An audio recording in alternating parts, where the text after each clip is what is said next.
Morning guys, today is November 15, Wednesday, 8:45 AM. Si Butch walang pasok today.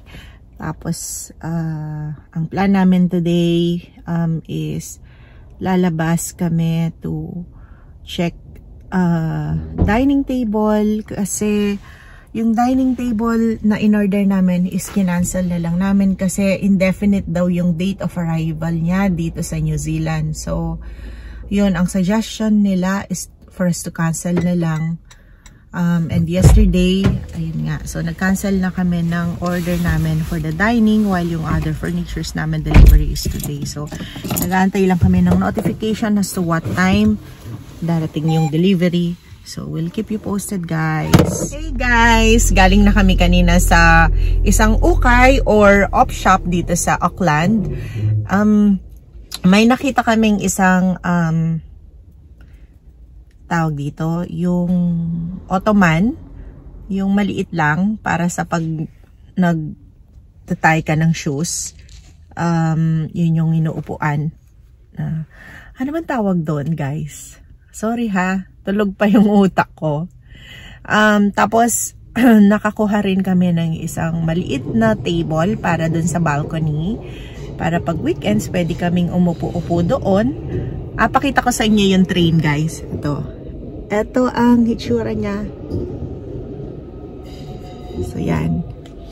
So, ang means of transportation dito sa New Zealand is through syempre private vehicle or kung meron kayong kotse or bus. Public transportation, may bus, meron din train.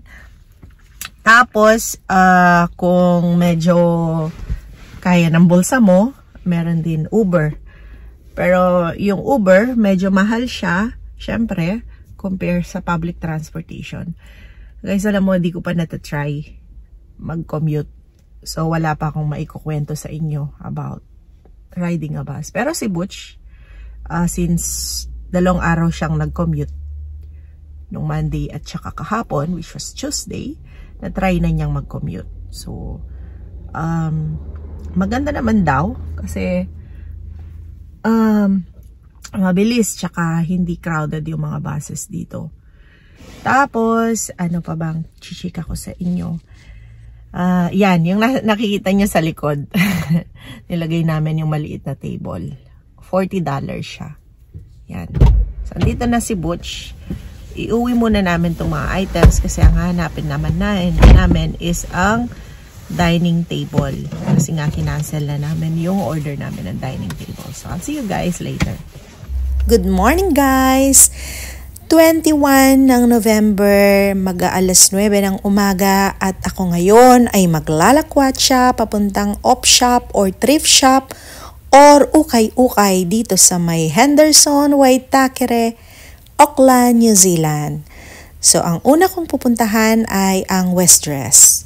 Ang chika ni Google, ang marites niya ay mura daw ang mga damit sa shop na ito at maganda daw. Sana totoo. Kasi, kung hindi, sasabunutan kita, Google. Anyway, guys, ayun, ang hanap ko ay vintage coats. So, good luck kung makakahanap ako noon dito sa shop na to. Or else, maglalakwatsa ako sa isa pang op shop kung saan ako dalhin ng mga lakwatsera kong paa. See you guys!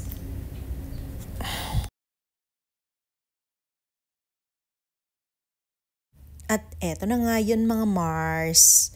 Yun na yung shop. Pero kailangan tatawid tayo sa tamang tawiran at nang hindi tayo matsugi sa may daan. Okay guys, so lakad-lakad pa tayo papuntang stoplight. Doon tayo tumawid at mag-U-turn para makarating tayo sa Wesdress.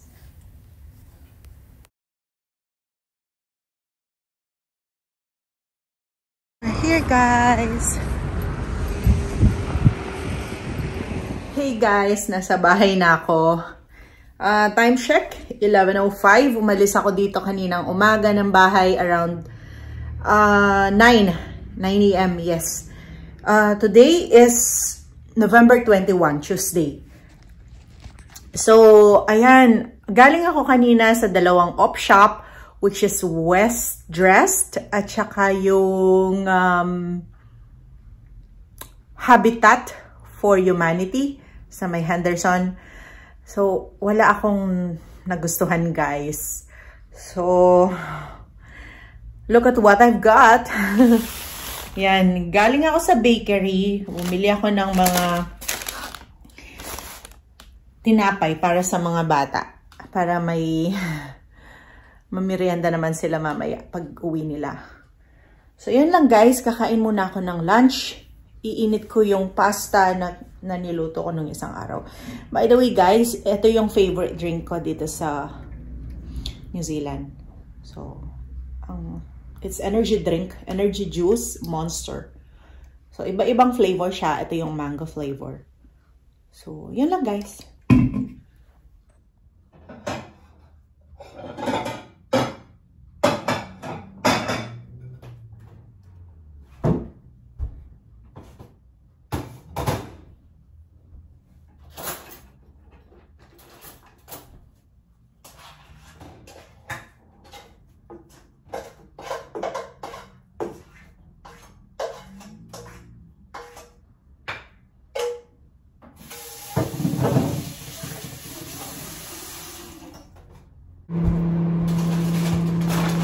Lalagay ko lang dito sa plastic yung pinamili kong pasalubong para sa kids, para mamaya may merienda sila. Yung isa kay Butch, tapos yung dalawang donuts sa mga bata. Ganun talaga pag mommies, lagi mong iniisip yung mga kiddos. Guys, alam nyo ba? Promise, sa bansang to, guys, maski every second day ka magtanggal ng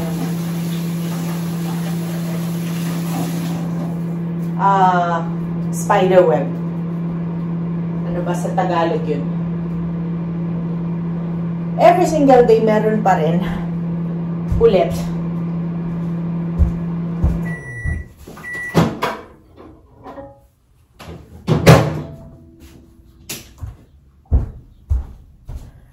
So, for some reason, guys, dahil ito ay bansa na napapalibutan ito ng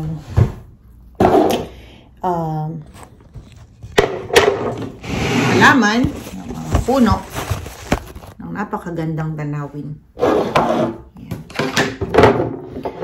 Laging merong spider web. Ano nga ba sa Tagalog yun? Sorry guys ha, hindi ako marunong, hindi ako fluent ng Tagalog. So, sabi nila kapag Kapampangan, mahahalata mo daw agad na Kapampangan. Aside dun sa pronunciation ng H, still very obvious daw kapag Kapampangan. So, ito yung food ko. Pasta. Shrimp pasta na niluto ko siya kahapon. Kaso,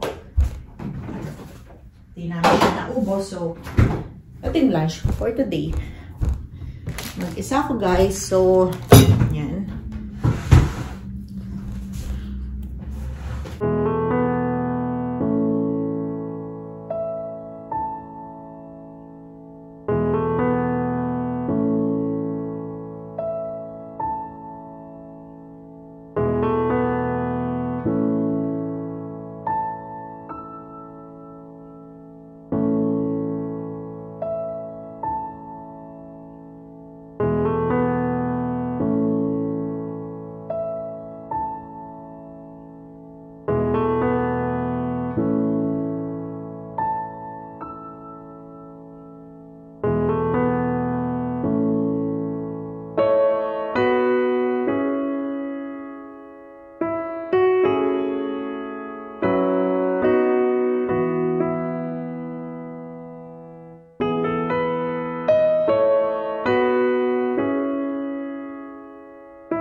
Guys, tapos na akong kumain and chill muna tayo dito sa may sofa, sa may living room.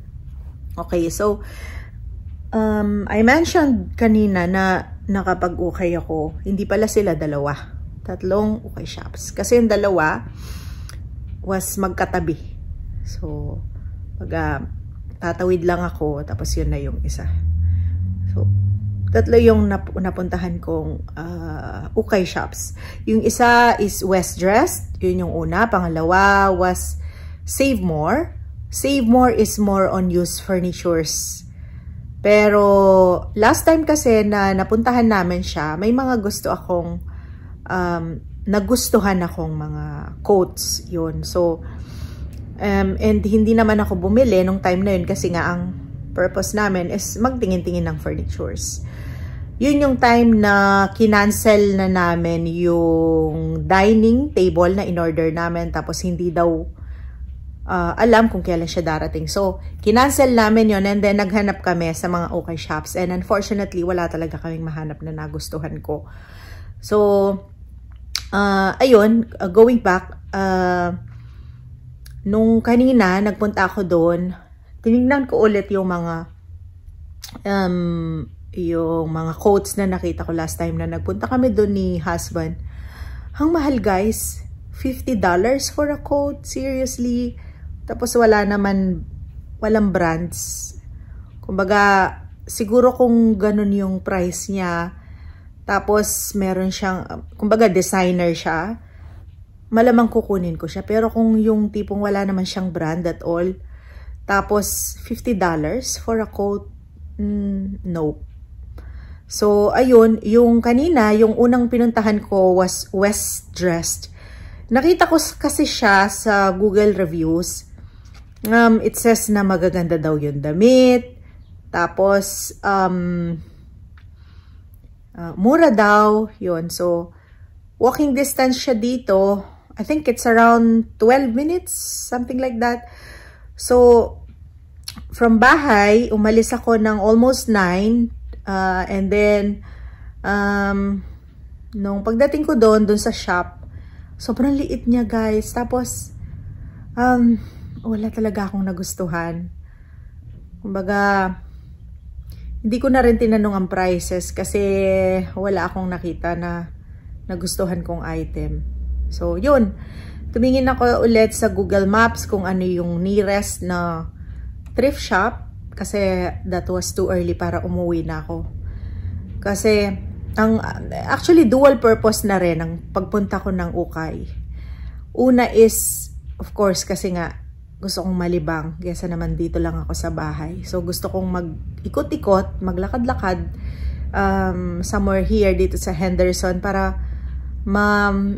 makabisado ko yung lugar. Yun. So, gusto kong mag-ikot-ikot dito sa lugar namin para makita ko yung place na independently, masasabi ko na hindi ako maliligaw. Anyway, may Google Maps naman nga. So, yun, nung nagpunta ako,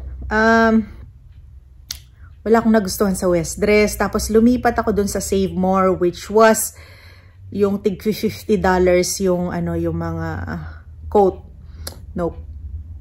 So, yun, umalis ako dun. Tumawid ako. Pagtawid ko is Habitat for Humanity. Doon madaming choices ng kitchen items, guys. Pero, yun, wala akong binili kasi ang purpose ko talaga is makakita ng vintage coats. So, yun. May nakita akong isa na vintage, pero hindi ko siya bet. Lakad ako hanggang sa nadaanan ko yung isang coffee shop bakery. Doon ako bumili ng snacks para sa mga bata. And, yun nga. Actually, guys, yung kotse is nakapark lang dito sa bahay.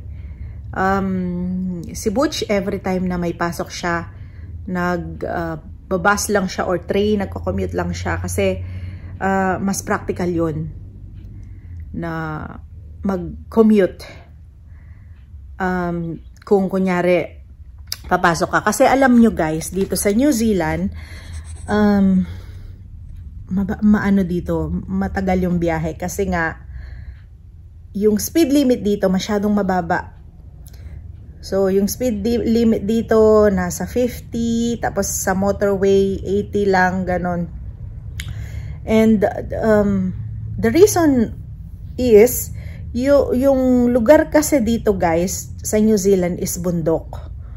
So, of course, you would expect na yung mga roads dito maraming curves, maraming slopes, and syempre, yung mga tao dito, yung mga nauna ng tao dito, pinag-aralan nila yan, naintindihan nila kung bakit yung mga speed limit mababa, ginawa nilang mababa para ma-avoid yung mga accidents.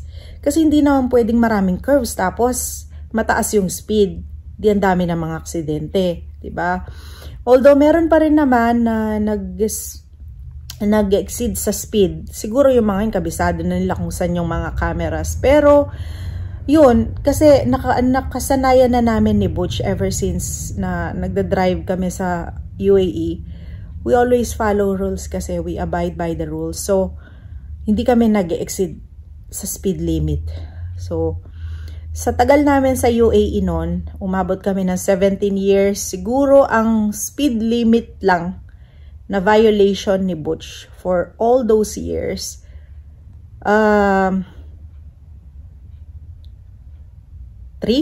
times all in all. Ganun lang guys. So talagang hindi kami nag-exceed ng speed limit. Kasi una, for your safety na rin, tapos may mga anak kami, di ba? Pangalawa, sayang din yun. Sayang yung penalty kasi pang ano na rin yun, pandagdag ng groceries, pandagdag ng pang shopping, 'di ba?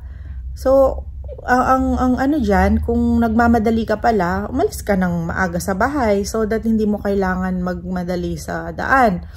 Kasi nire-risk mo yung buhay ng ibang tao kapag gano'n. Kung ikaw hindi ka takot para sa buhay mo, well, yung mga ibang tao sa paligid mo, you have to be careful in driving, guys. So, yun. As far as driving here in New Zealand is concerned, parehas kaming may driving license ni Butch kasi from UAE. So, pwede namin yun gamitin, yung mga licenses namin abroad dito sa New Zealand for a period of 1 year. Pero bago matapos ang 1 year, syempre, kailangan mo na rin kumuha ng lisensya dito sa New Zealand. So that, kasi yung validity lang ng license mo from abroad is 1 year. So after nun, hindi na pwede. Kailangan kumuha ka na license mo dito sa New Zealand. Yung paglalakad ko, yun nga, back to ukay subject. Dual purpose siya. Gusto kong maglakad-lakad. Gusto kong makabisado yung daan. At the same time, exercise. Gusto ko talagang mag-exercise dito. Kasi guys, iba talaga ang hangin at yung sunlight dito sa New Zealand. So, ang maganda dito, maski maglakad ka ng matagal sa labas, hindi sobrang init. Although, kailangan mag-sunblock ka pa rin, guys. Kasi, ang sabi nila is, dito daw sa New Zealand, prone ng mga tao sa cancer, skin cancer. So guys, ang sabi ni Google, the strength of the UV radiation that New Zealand receives, our UV levels are 40% higher during summer than at corresponding latitudes in the northern hemisphere. Can you imagine? Na-realize ko lang nung malapit na ako sa bahay. Oh my gosh. Almost 2 hours akong nasa labas na mag-isa at naglakad-lakad. Although, siguro yung sa 2 hours na yon, yung 30 minutes noon, andun ako sa loob ng mga stores. Siyempre, nagtingin-tingin ako, diba? Though hindi naman ako nagtagal kasi nga wala rin naman akong nagustuhan. Tsaka hindi kasi ako pwedeng pumili ng mga items na medyo bulky or mabibigat kasi naglalakad lang ako. May dala naman akong tawag dito, recyclable bag, pero ayokong magbit-bit ng mabigat tapos naglalakad lang. So ayun guys, na-enjoy ko yung today I feel na yung parang pag nakakapag-walking ako, na re-rejuvenate yung not only the skin but the body. So, nakaka-enjoy siya. Thank you for watching, guys. I'll see you again soon. Bye!